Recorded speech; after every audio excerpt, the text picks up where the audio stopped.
사도신경으로 신앙을 고백합니다. 나는 전능하신 아버지 하나님 천지의 창조주를 믿습니다. 나는 그의 유일하신 아들 우리 주 예수 그리스도를 믿습니다. 그는 성령으로 잉태되어 동정녀 마리아에게서 나시고 본디오 빌라도에게 고난을 받아 십자가에 못 박혀 죽으시고 장사된 지 사흘 만에 죽은 자 가운데서 다시 살아나셨으며 하늘에 오르시어 전능하신 아버지 하나님 우편에 앉아 계시다가 거기로부터 살아있는 자와 죽은 자를 심판하러 오십니다. 나는 성령을 믿으며 거룩한 공교회와 성도의 교제와 죄를 용서받는 것과 몸의 부활과 영생을 믿습니다. 아멘. 268장입니다.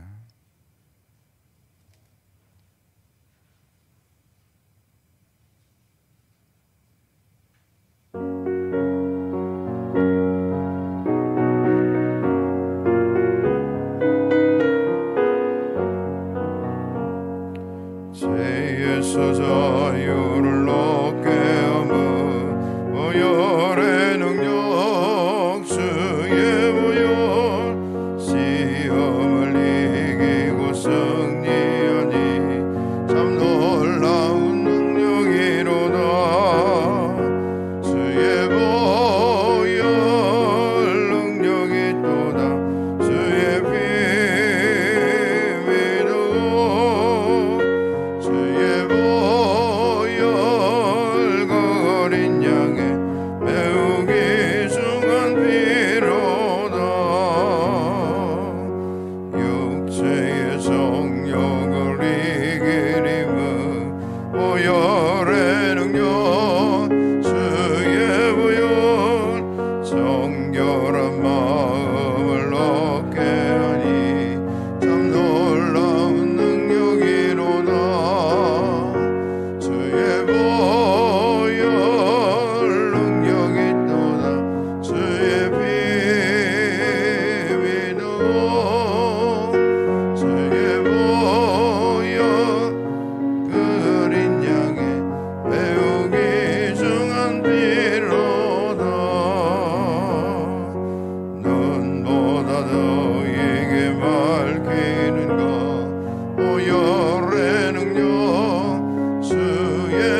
말씀은 누가복음 23장 1절에서 12절까지 말씀.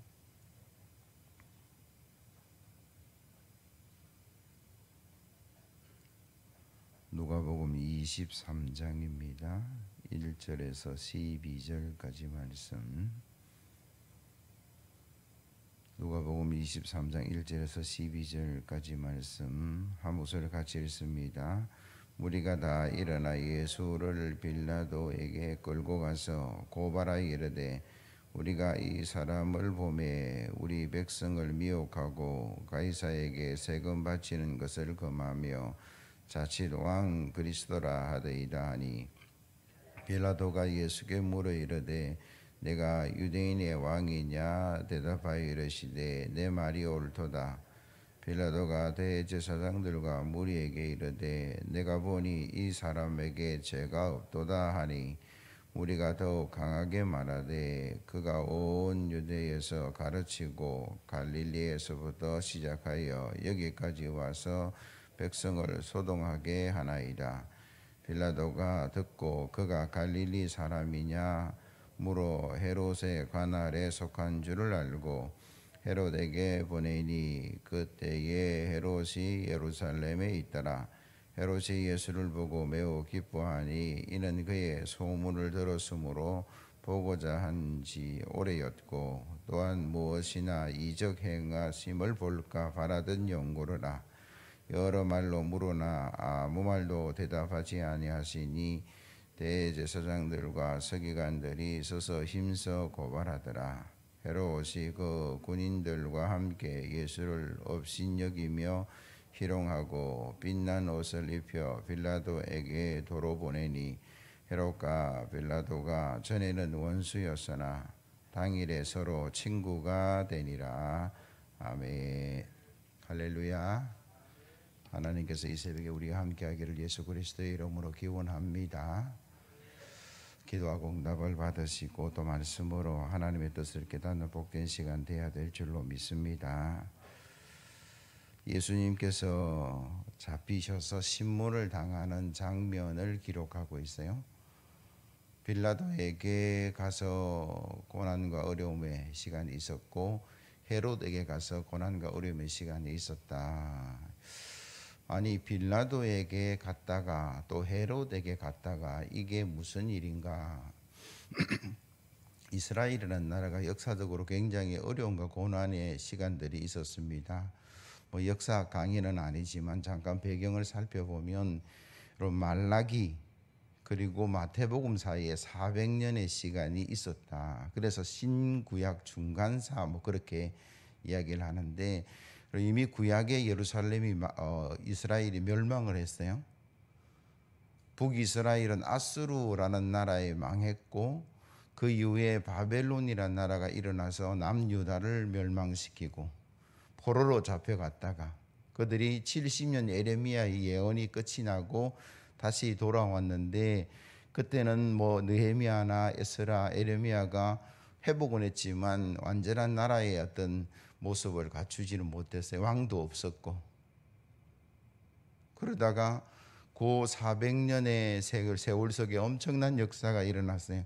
바벨론이 망하고 또 페르시아라는 나라가 일어났고 그 페르시아가 건동의 모든 나라들을 다 정복하고 여러분 혹시 들으셨을 것인데 알렉산더라는 사람이 또 그 건동을 또 통일하고 알렉산더는 젊은 나이에 금방 죽었어요. 죽고 나니까 왕국을 4개로 나누어서 장군 4명이 또 나누어서 다스렸는데 유다도 장군의 한 사람으로 유다를 다스렸고 뭐 그런 어떤 엄청난 일들 속에 다시 한번 나라를 세워보자. 그래서 독립운동이 세워져서 나라가 잠깐 있었습니다. 그 왕조가 어떤 왕조냐 그러면 하스모니안 왕조 뭐 그렇게 이야기하는데 그 하스모니안 왕조도 오래 가지 못했어요. 서로 형제가 싸워서 형과 동생이 싸우니까 힘이 하나 어떤 형제가 힘이 강하니까 힘이 약한 형제가 로마를 끌어들여서 또 유대인끼리 서로 싸우는 일들이 있었다라는 거죠. 그러니까 나라가 멸망을 하고 고통을 당하고 어려움 당하는 역사적 배경을 보면 이스라엘은 유다는 믿음을 떠났을 때 그 일이 일어나고 더 나아가서 또 형제들이 싸울 때 그 일들이 일어났다 그렇게 이야기합니다. 그런 어떤 어려운 가운데 여러분 기억하는 헤롯 대왕이라는 사람이 에돔 사람의 후손으로서 왕이 됩니다.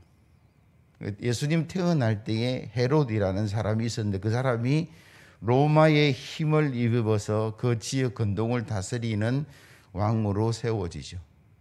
그러다가 그가 죽고 나서 아들 3명이 있었는데 그 아들 3명이 그 왕이 헤롯 대왕이 다스리던 나라를 나누었어요. 그래서 여러분 왕이라고 표현되는 성경에 있는가 하면 분봉왕이라고 말하는 그런 단어들이 나타나는 게 나누었기 때문에 분봉왕 그렇게 이야기합니다. 갈릴리 지역을 다스렸던 첫 번째 아들, 그리고 두 번째 아들은 예루살렘 유다 쪽을 다스렸고 또 저 북쪽을 하여튼 세 왕국으로 나눠서 세 아들이 다스렸는데 예루살렘과 그 유다를 다스렸던 첫째 아들이 되게 폭력적이었다, 폭군이었다. 그래서 유다에서 반란이 일어나고 또 서로 싸우는 일들이 있으니까 로마가 도저히 안 되겠다. 그 사람은 폐위시키고 로마에서 직접 총독을 파송했는데 누구를 파송했느냐? 빌라도라는 사람을 파송하게 되죠. 그래서 예루살렘과 유다 지역은 직접 로마가 다스렸는데 총독 체제로, 그래서 빌라도 총독이 다스리게 되고 갈릴리는 둘째 아들 헤롯 안티바스가 지금 다스리고 있는 게 분봉왕이라고 이야기하는 거죠. 헤롯 대왕의 두 번째 아들입니다. 예수님께서 예루살렘에서 체포되고 예루살렘에서 빌라도에게 고발을 당하고 아무리 생각해도 빌라도는 예수님이 죄가 없는 거예요. 유대인들은 못 박으라, 십자가에 죽여라 그렇게 외치지만 종교적인 문제였고 그 종교적인 문제하고는 정치적인 문제는 전혀 상관없으니까 그가 뭐라고 이야기합니까? 내가 보니 이 사람은 죄가 없다. 빌라도가 대제사장과 무리에게 이르되 내가 보니 이 사람은 죄가 없다. 그러나 무리가 더욱 소리 높여서 뭐라고 이야기합니까? 십자가에 못 박으라 외칠 때에 그 고발의 내용 중에 하나가 뭐냐 그러면 그가 온 유다에서 가르치고 갈릴리로부터 시작하여 그 갈릴리의 사람이냐. 부담스럽고 힘들고 어려우니까 헤롯에게 보내라. 왜? 갈릴리를 다스리는 사람은 헤롯이니까 나는 그 부담 하기 싫어. 그러면서 헤롯에게 보내었다라는 거죠. 그러니까 마침 그가 예루살렘에 왔는데 거기서 예수님을 만나기를 원했어요. 자기가 다스리는 그 갈릴리 지역에 예수님께서 기적을 베풀었다 온통 소문이 있는데 이적을 한번 볼까 그런 호기심에서 불렀지만 주님은 침묵합니다. 그러니까 헤롯도 희롱하고 그냥 옷이나 하나 입혀서 돌려보내서 빌라도에게 돌려보내었다. 오늘 본문의 내용이 그 이야기죠. 대제사장과 서기관들이 힘써서 고발하더라 이런 이야기가 있어요. 오늘 본문에 우리가 묵상하는 내용 중에 하나가 뭐냐 그러면 죄 없으신 예수님, 빌라도의 눈으로 보아도 헤롯의 눈으로 보아도 죽일 죄 하나도 없는데 대제사장과 서기관들과 유대인들은 뭐라고 이야기합니까? 예수님을 십자가에 못 박으라고 외치고 있다라는 사실입니다. 왜 그들이 죄 없는 예수님을 못 박게 했을까? 궁극적으로는 하나님께서 저와 여러분들의 죄를 사하기 위한 하나님의 계획이 지금 이루어지고 있는 건데 이 하나님의 계획이 이루어짐에 있어서 선한 도구가 아니라 악한 도구들이 너무 많다라는 거예요.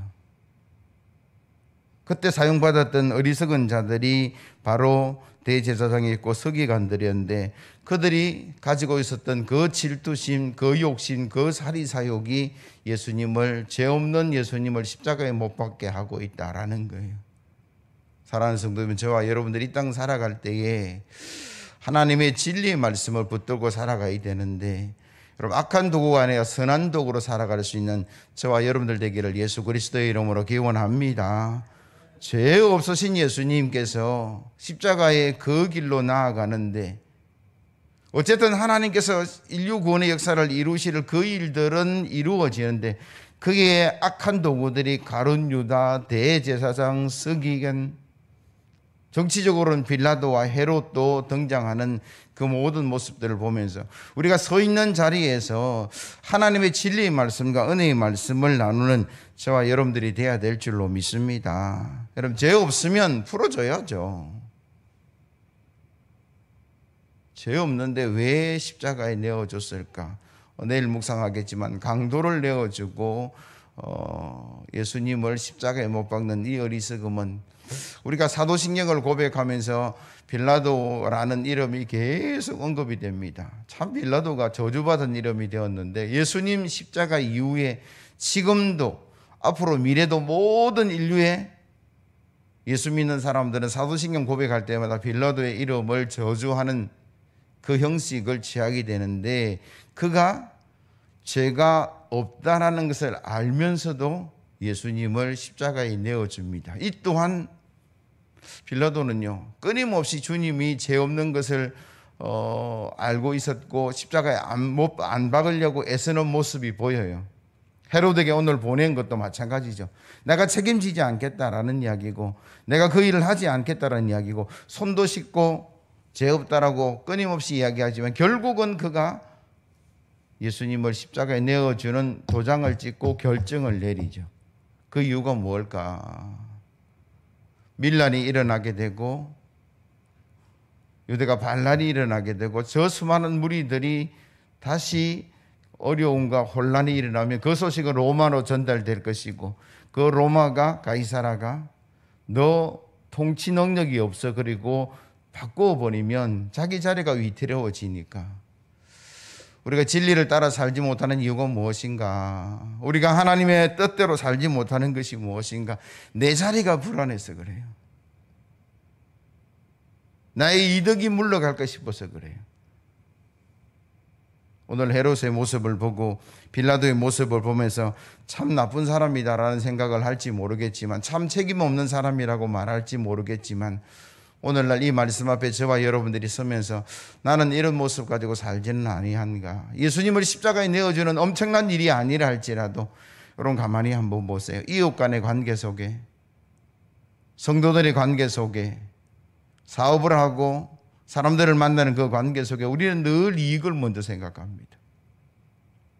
내가 이익이 되면 그 일을 행하지만, 내가 이익이 되면 그 말을 하지만, 내게 손해가 되면 그는 하지 않고 이행하지 않는 모습들이 우리 속에도 존재하더라라는 거예요. 진리냐 아니냐가 아니에요. 하나님의 뜻이냐 아니냐로 우리가 그 기준을 가지고 살아가야 되는데, 그게 아니라 내한테 이익이 되면 그게 거짓이든 죄악이든 걸어가는 어리석은 삶이 저와 여러분들의 삶이라면, 오늘 빌라도의 모습을 통해서, 헤롯의 모습을 통해서 우리가 정말 하나님 앞에 새롭게 나아가는 그런 기회가 되어야 될 것이고, 오늘 12절 말씀 보세요. 헤롯과 빌라도가 전에는 원수였으나 당일에는 서로 친구가 되니라. 참 약한 어떤 무리들이 단합하는 모습을 보면 어떤 참 안타까운 모습들이 있다라는 거예요. 원수였는데 당일에는 서로 친구가 되었다. 이 당일에 친구가 된 내용이 뭐냐 그러면, 예수님 십자가에 내어지고 예수님 못 받고 죄 없는 예수님을 그 무리들 정치적으로 내어주는 거기에 하나가 되었다라는 거예요. 우리가 늘 정치적으로 살아갈 수밖에 없는 존재입니다. 왜 옷을 입고, 왜 화장을 하고, 왜 그 사람 마음에 들지는 않지만 속에 있는 말이 아니라 바깥에 번지르는 말들을 하느냐, 그게 다 정치적인 거죠. 그런데 저와 여러분들이 이 정치적인 어떤 모습보다는 하나님 앞에 서는 모습으로 나아가야 된다라는 거예요. 다윗이 왜 하나님의 사랑을 받고 하나님의 축복을 받고 하나님의 은혜를 누렸는가? 하나님께서 그의 중심을 보시고 참 괜찮은 사람이다라고 이야기한 거예요. 이 중심은 마음을 이야기하고, 저와 여러분들이 마음을 가꾸는 일들을 해야 됩니다.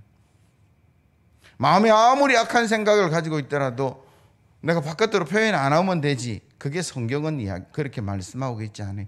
마음의 업욕을 푸는 그 자가 이미 가늠한 자라고 주님은 강력하게 말씀하고 계시면서, 우리 몸도 관리되고 우리 말도 관리해야 되지만 여러분 마음 관리하셔야 돼요. 마음을 가꾸는 그 일도 우리에게 필요하다라고 성경은 말씀하고 계세요. 아니, 그 마음이 우리의 모든 삶을 결정합니다. 한번 해보리라 마음 먹으면 할 수 있고, 에이 안 되겠네 그러면 그건 안 되는 거예요. 사순절 기간, 고난주간을 보내면서 저와 여러분들이 어떤 마음으로 살아가야 되느냐, 주일부터 전한 하나님의 말씀입니다. 우리에게 주신 사명을 내가 한번 감당해 보리라. 십자가 어렵고 힘들지만 우리에게 주신 귀한 사명 내가 감당함으로 하늘의 면류관을 누리고 생명을 누리고 하나님께서 천군 천사를 대동하셔서 역사하시는 그 축복의 길을 내가 한번 가보리라. 그렇게 마음 먹고 일평생 하나님의 은혜 가운데 축복 가운데 나아가는 저와 여러분들이 되어야 될 줄로 믿습니다.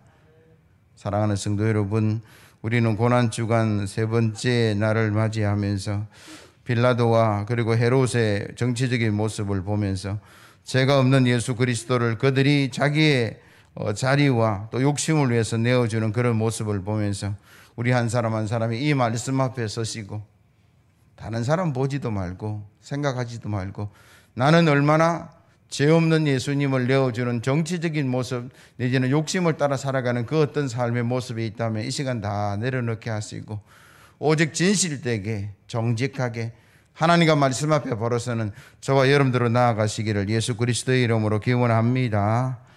기도하겠습니다. 사랑과 은혜가 충만하신 아버지 하나님, 이스라엘이 하나님을 떠나고 말씀을 버림으로 말미암아 아버지 아수르, 아버지 바벨론, 페르시아, 아버지 수많은 강대국들의 아버지 어려움이 되고 핍박이 되고 고난이 되는 역사적 사실 앞에 우리 한 사람 한 사람이 이 나라 이 민족이 하나님의 중심의 삶을 살아감으로 하나님의 택한 백성으로 영원히 나아갈 수 있도록 주여 선하게 인도하여 주옵소서. 우리 한 사람 한 사람이 욕심을 따라 살지 않게 도와주시고 아버지 정치적인 이익을 따라 살지 않게 도와주시고 하나님 말씀 따라갈 수 있는 믿음에 귀한 성도들 다 되게 하여 주옵소서. 빌라도는 스스로 예수님이 죄가 없다라고 말하면서도 아버지 주님을 십자가에 못 박으라고 내어주는 최종의 결정자가 됨으로 말미암아 온 세상이 그의 이름을 아버지 저주하고 나아가는 아버지 어리석은 일들을 행하는 모습을 우리가 바라보면서 우리 한 사람 한 사람도 진리를 붙들고 살게 하여 주옵소서. 말뿐만 아니라 우리의 모든 결정과 판단이 주님께서 기뻐하시는 아버지 중심으로 보시기에 가장 아름다운 모습으로 나아갈 수 있는 믿음의 발걸음들 다 되게 하여 주옵소서. 지금까지 이익을 따라 살아왔음을 고백합니다. 지금까지 내 자리를 보존하기 위해서 살아왔음을 이 시간 고백합니다. 그러나 아버지 나의 권위도 나의 자리도 나의 이익도 예수 그리스도의 진리보다 앞서지 않는 믿음의 발걸음들 다 되게 하여 주옵소서. 빌라도처럼 나아가는 모습을 내려놓게 하시고 헤롯처럼 살아가는 모습도 내려놓게 하시고 오직 예수 그리스도께서 사명 감당하시면서 걸어가셨던 그 십자가의 길을 걸어갈 수 있는 모든 사명자들 다 되게 하여 주옵소서. 오늘도 주님 앞에 나와 기도하는 성도 한 사람 한 사람을 하나님께서 기억하여 주시고 이 땅에 우리를 통해서 이루고자 하시는 하나님의 그 사명의 길을 감당함으로 착하고 충성된 종으로 나아갈 수 있도록 복에 복을 더하여 주옵소서. 온라인 오프라인으로 드리는 이 아버지 고난주간 기도회가 하나님께 영광이 되게 하시고 기쁨과 감사의 시간이 되게 하여 주옵소서. 기도할 때에 하나님께서 하늘문을 여시고 비둘기 같은 성령이 성도들 머리 위에 임재하여 주셔서 아버지 저들의 질병이 떠나가게 하여 주옵소서. 근심과 염려가 사라지게 하여 주옵소서. 사명 감당할 수 있는 용기를 가지고 다시 일어서는 놀라운 역사가 드러나게 하여 주옵소서. 우리에게 속한 성도 한 사람 한 사람을 하나님께서 기억하여 주셔서 어린 나이로부터 에녹에 이르기까지 하나님의 인도하신가 역사하신가 축복하신가 아버지 늘 주의 말씀을 붙들고 진리를 붙들고 살아갈 수 있는 귀한 성도 되게 하여 주옵소서. 이 새벽에도 수고하는 손길들을 하나님께서 기억하여 주시기를 원합니다. 강다성의 물을 떠올리고 차량을 운전하고 반주하며 아버지 먼 거리에서도 이 아버지 영상을 준비하는 모든 손길 위에 복에 복을 더하여 주옵소서. 이곳에 참여하는 모든 성도들에게 아버지 평강과 은혜를 더하여 주시되 가정을 지켜주시고 자녀들을 지켜보아여 주시고 사업장에 주의 크신 은혜를 허락하여 주옵소서. 우리가 향방 없이 살아가는 어리석은 삶이 아니라 주의 십자가를 향해서 정방향 아버지와 뚜벅뚜벅 직진하며 나아갈 수 있는 진리의 삶이 다 되게 하여 주옵소서. 오늘도 기도하고 나아가는 우리의 삶이 복되게 하여 주시기를 원합니다. 성령 하나님 우리보다 한 발 앞서 가셔서 모든 대적과 어려움들이 물러가게 하여 주옵소서. 만나는 사람마다 일들마다 계획마다 주의 은혜와 기적이 드러나게 하여 주옵소서. 시험을 준비하며 여러 가지 아버지 계획 중에 있는 성도들에게도 선한 소식이 일어나게 하여 주옵소서. 군대로 학업으로 아버지 직장으로 얻어진 수많은 자녀들 오가는 소식이 복된 소식이 될 수 있도록 주의 은혜를 더하여 주옵소서. 코로나19가 속히 물러가게 하여 주셔서 우리 삶의 일상이 돌아오게 하여 주옵소서. 예배가 회복되게 하여 주옵소서. 특별히 부산 아버지 도성에 아버지 더 확진자가 일어나지 아니하도록 하나님 늘 선하게 역사하여 주옵소서. 우리 성도들을 지켜보아여 주옵소서. 오늘도 하나님과 동행하며 늘 선한 길을 걸어가기를 원하오니 성령이여 역사하여 주옵소서. 예수 그리스도의 이름으로 축복하며 기도하옵나이다. 아멘. 이 시간 함께 동성으로 기도합니다. 주신 말씀을 생각하시면서 기도하시고요. 또 교회를 위해서 기도할 때 연약한 자들을 위해서 기도해 주시고 각자의 기도의 제목으로 기도하시다 자유롭게 나아가는데 주님 이름 3번 부르고 동성으로 기도하겠습니다. 기도합니다. 주여